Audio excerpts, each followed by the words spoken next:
Let us learn an interesting topic which is robots and robotics in education.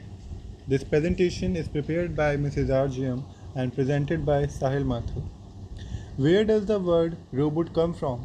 Who used this word first? Let us find answers to these questions. The word robot is derived from the Czech word robota, which means forced or slave laborer. The term robot was founded by Karl Kapik in his play Rossum's Universal Robot in 1921. According to International Standard Organization, the definition of robot is as follows. It is reprogrammable, which means the changes can be made without any physical alterations.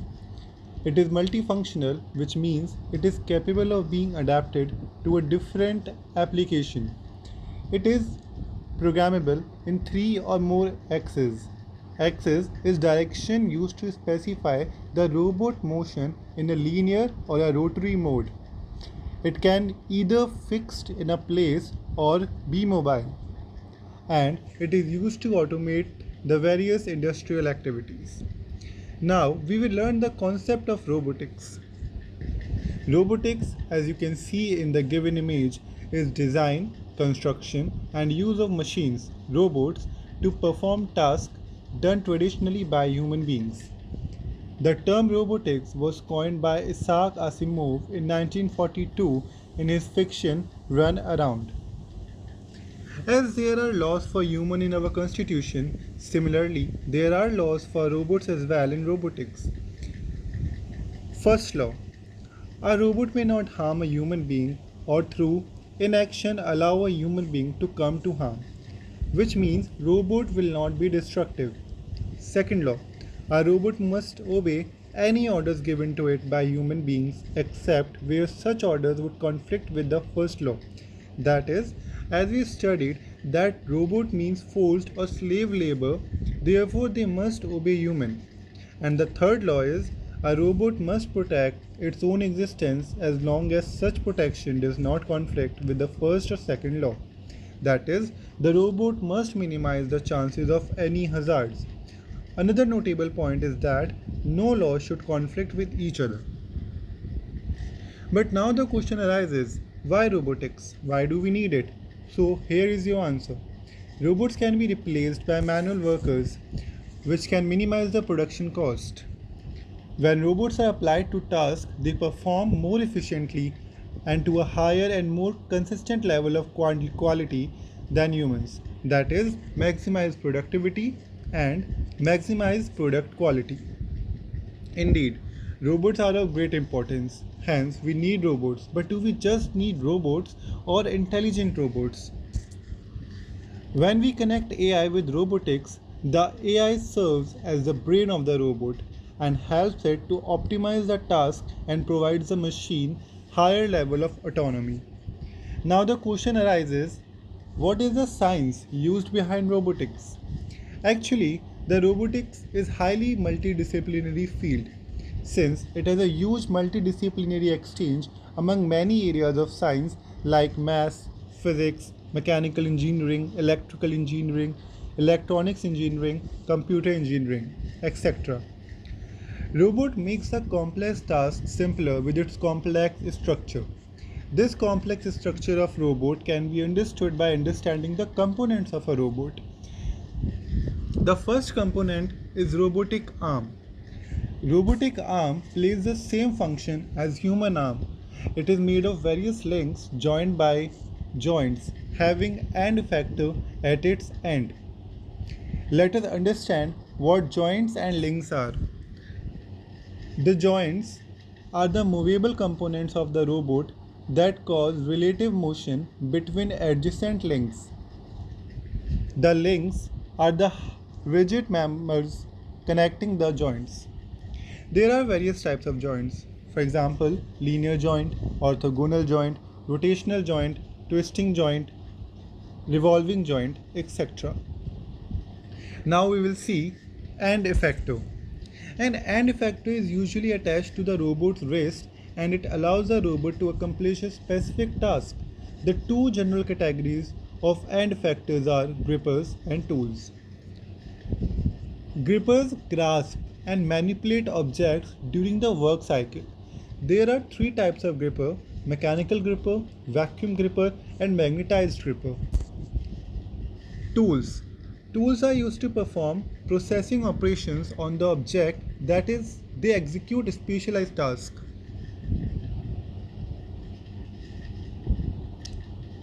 Now we will see robot arm configuration. The various joints provide the robot with capability to move its arm. This is called robotic arm configuration. This movability can be rectangular, cylindrical, spherical, jointed spherical, or articulated. Now we will move towards another component in Q, which is actuator. Actuators are used to produce mechanical movements in robots. It converts energy into physical motion. They are like muscles of the robots. There are three types of actuators: pneumatic actuators, hydraulic actuators, and electrical actuators. As our ears help us to hear, eyes to see, and skin to feel, in the same way, robots have sensory devices which lets the robot know about the status of the manipulators. These are called sensory devices. These are of two types: internal sensors and external sensors. Internal sensors. Internal sensors are the part of robot which monitor and control the various joints of the robot. They form a feedback control loop with the robot controller. For example, the speed of the arm is controlled by the internal sensors. External sensors. External sensors are used to collect information from the environment. For example, temperature sensor, proximity sensor, acoustic sensor, etc. As our eyes help us to see and identify external environment, in the same way vision sensor does to robot. The vision sensor is like a help to robot to identify the surroundings and take appropriate action.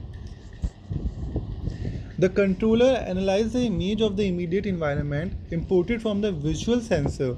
The image is compared to the final image, and finally appropriate movement is taken at the final stage.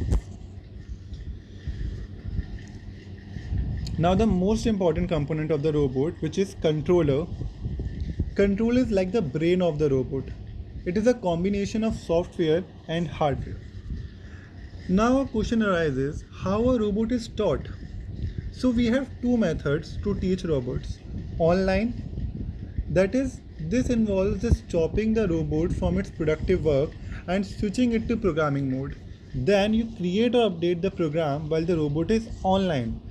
And then offline, which involves creating the robot code without necessarily having the robot present.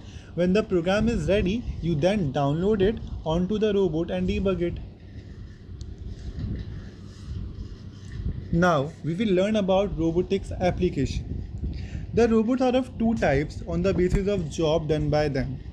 The first one is those jobs which a robot can do better than human, as they increase the productivity, accuracy, and endurance. This is related with more technical tasks. For example, question paper setting based on difficulty level of the individual students from a pool of questions. Another one is a job which a human can do, but it is a laborious task or a dull task, so a robot can do it in an easier way. For example, invigilation in exams. Let us now see how many types of robots are there. There are different types of robots based on their size, capabilities, functions, efficiency, etc. But what are those types? The first one is industrial. These robots do repetitive tasks. They have mechanized manipulator arm which help them in performing specialized functions. Some examples of such robots are Unimate, Amazon warehouse robots, etc.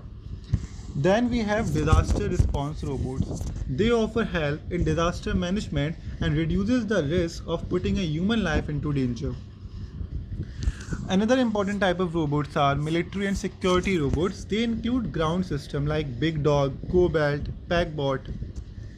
Then we have aerospace. Many astronauts lose their life in space mission. These types of robots substitute them. Example, Smart Bird Robotic, Raven Surveillance Drone, etc. Another one is drones. Drone is a flying robot that can be remotely controlled and it is unmanned. That is no involvement of man. For example, Phantom series, Anofi, which is a parrot, and Global Hawk, etc. Another one in queue is self-driving cars. Tesla car is a hot topic nowadays. These cars are autonomously driven. The first autonomous vehicle was the one built for DARPA's autonomous vehicles competition and Google's Toyota Prius. The next one is telepresence. They perform vigilance tasks without human intervention. Robots are also used in the field of medical, for example, Watson. Robots can be used as exoskeletons for persons with any physical disability. Robots are used in underwaters at submarines. Robots can be used for entertainment purpose. They will make you laugh, feel surprised, etc. Robots are also used for consumers as assistants to help us with tasks and chores. Diyalbag Educational Institute has its robot called Now. Similarly, many universities made robots for research purposes. Now we are going to talk about the most important topic, which is use of robotics in education. What do you think, in which domains a robot can be incorporated? Let us first understand about the forms of the robot that can be used in education. Virtual digital assistants. A digital assistant is a computer program designed to assist a user by answering questions and performing basic activities like Amazon Echo or Alexa. Chatbot. A chatbot can be referred as a conversational AI. It is a type of software that can automate conversations and interact with people through messaging platforms. Some of the chatbots are Marvel, Insomnobot 3000, Hipmunk, Whole Foods, Wobot, HealthTrap, YouReport, etc. Still, one question exists that why not the usage of chatbots are much in the education. The reason behind this is they have been designed to handle first level questions only. They may not be able to solve complex queries. Some of the conversational AI tools are Chatfuel, Ubert, etc. Have you seen the movie called Robot? What was so special in that? A human looking robot, right? Let us now study about humanoids. A humanoid is a robot with human form of characteristics. The design may be for functional purposes such as interacting with human tools and environments. They have sensors that aid them in sensing their environments. Some of them have cameras that enable them to see clearly. Motors placed at strategic points are what guide them in moving and making gestures. Education humanoid robot can analyze the situations to support human learning, perform role of assistant teacher. They are known for teaching subjects like mathematics, science and applied engineering.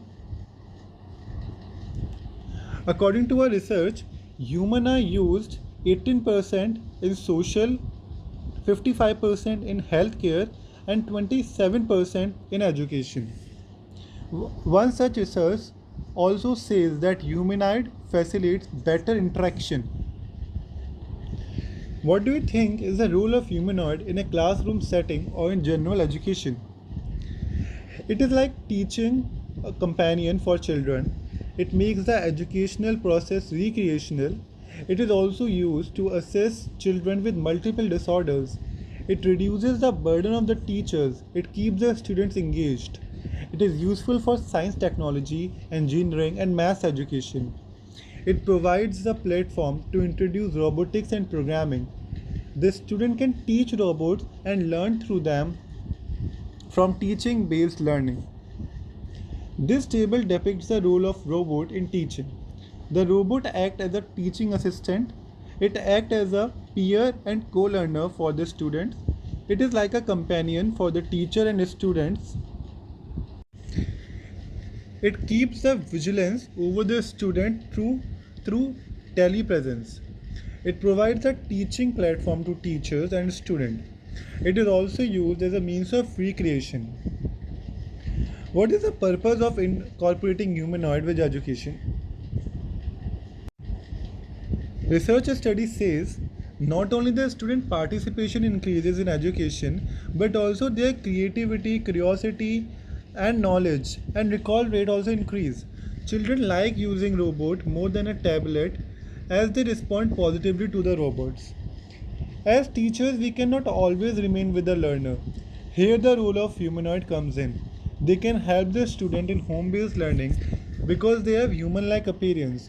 Robots also have capabilities of social signaling and many other additional capabilities from them are expected. There are few research examples which prove the need of humanoid in education. These examples are handwriting co-learning scenario in which children give more feedback to the robot for its mistake. 5 robots mode for interaction have been designed, for example storytelling mode, oral reading mode, action command mode, etc. Wo humanoid robots, RoboV, were put in the corridor of an elementary school for a duration of 2 weeks. During races, the children were set free to interact with both the robots. Children got improved English. Robot was equipped with a set of social behaviors, greeting, encouragement, showing sympathy, stimulation, chatting, etc. Storytelling robots, which improves interaction. Humanoid robot can serve as a platform tool for teaching also. For example, now.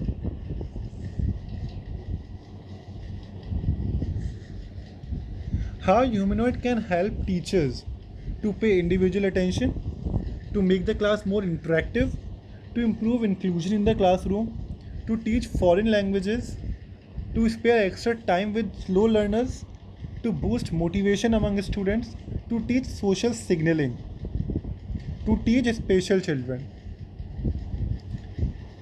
Robotics do not only have advantages for students, but also their disadvantages are also there.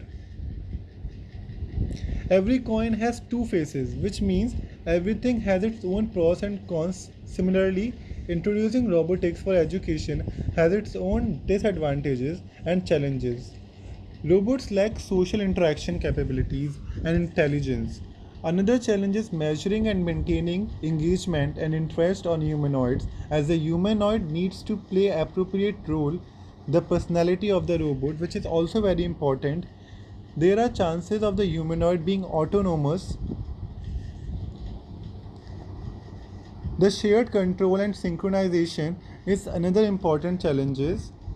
The robots may have social and cultural bias. The robot may replace the human when the child does not get the opportunity to spend time with society, he may be deprived from social skills. The child may start imitating the voice tone of the robot. Unhealthy competition among children may exist. Novelty may fade away. Maintenance of robot will create extra workload. Lack of social skills in children. Children may lose the taste of effort. Robots are very costly. It may also have sociological consequences. At last, we can say that we have choice to choose. It is our decision to either roll out the welcome mat to this innovative machine or to wind up the spirit of innovation. Now it's time for you to discuss what we have learned. The references of the presentation are as follows. Thank you.